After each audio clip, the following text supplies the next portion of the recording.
Hello friends, today in this video I will show you how to insert 4 by 4 matrix in Word. So very easily you can insert this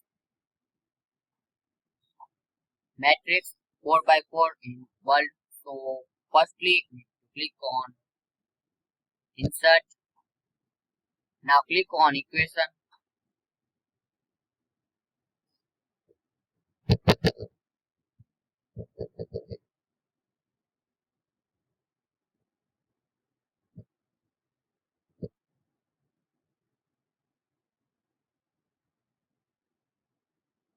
Now click on matrix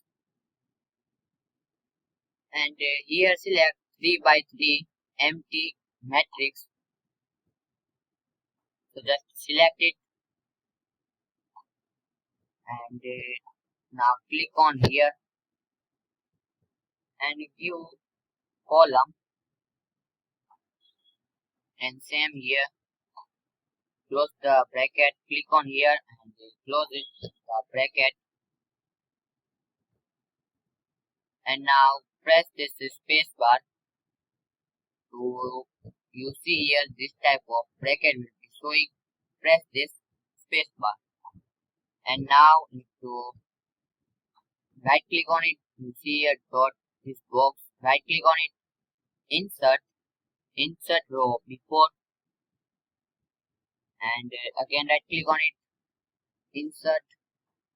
insert column after. So just click on it and now this way you can very easily insert. Now click on any empty area, so you can very easily insert this. So thanks for watching this video. Please comment this video and subscribe this channel for more useful videos.